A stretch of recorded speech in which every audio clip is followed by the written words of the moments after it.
Blog Talk Radio.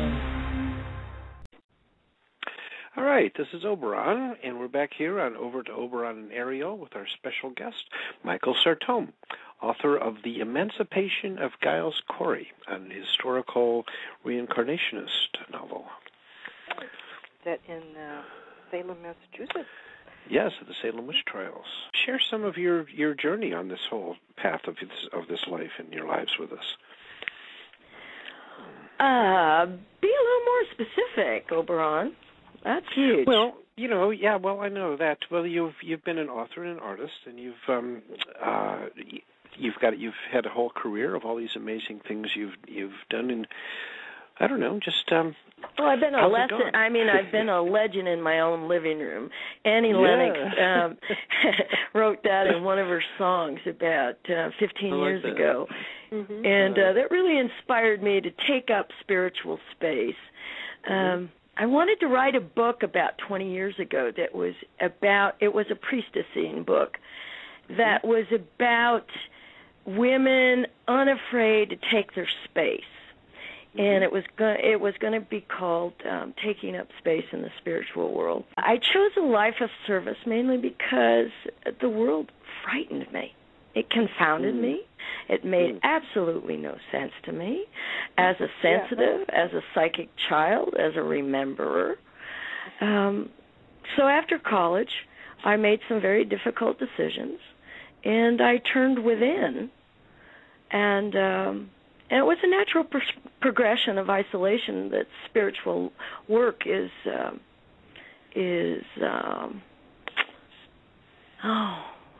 enamored with on one level.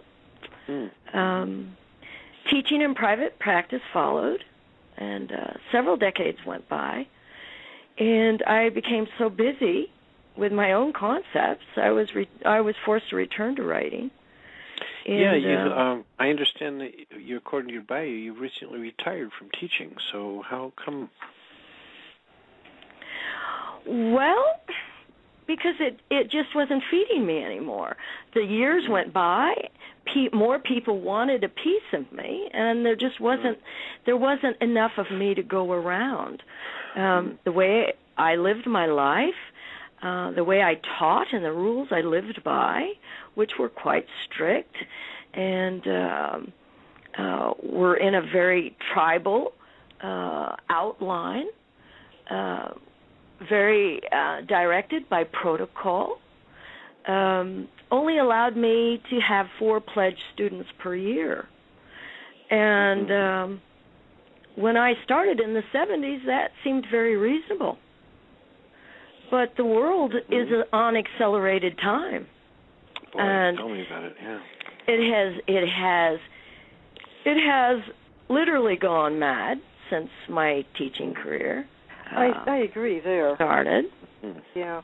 And so I have to be honest, by 2010, actually it started brewing in 2009, and a complete feeling of impotency really flooded me. And I have to admit it settled for a bit. I'm not a person inclined to depression. But it was a feeling of being lost, without a tether, without thinking that Spirit had led me on this life of service and hard work for naught. I wasn't getting through to people. People weren't listening. People were turning off. And I freaked me out. So I looked within, that we all should do, I believe. And I realized that if I retired from formal in-the-flesh teaching, I amped up all my output in several arenas at once, I could possibly get through to people, save my sanity, and could be heard all at one time. And so in 2010, when Emancipation was finally published, the time had come to share my thoughts and my feelings with more than just a handful of people who had to chase after all the time to do their homework. I can totally relate to that. That's a major shift between hands-on individual teaching and writing books and stuff, It's a big transition. It's totally different. But it's wonderful. Right. Well, I think so, too. And you leave a permanent kind of legacy, and at least you won't have to worry about being misquoted. Well, I am anyway. And my vitriol on my blog takes over sometimes. So, the quotes keep coming. Now, what was the first step to your two-book goal? You say it's all about personal passion?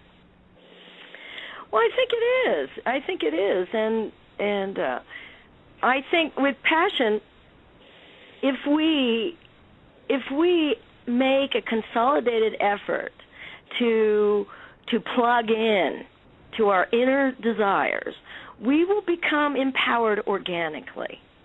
And out of that empowerment, we discover and ride our true passions. And if that is true, we become actualized. And we realize that we are living Godhead. And once that happens, the world will not only survive, but it will evolve, improve, and thrive. That's been my motivation all along. I totally concur. You just absolutely said it brilliantly. Right Thank on. You.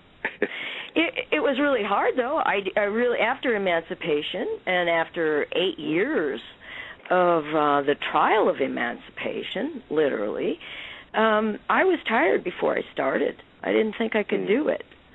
I didn't think I could manufacture the passion that I needed to get a second book out in a year. But I found myself sitting at my computer, and all my supplies were organized, clean, and just staring at me. And all of a sudden, I had my storyboard to stare at, and I turned off my phone. I abandoned the TV except for during my morning oatmeal. There was nobody whining, nobody nipping at my heels. And, wow, all of a sudden the book gathered steam, and it took a life of its own, I'm glad to say.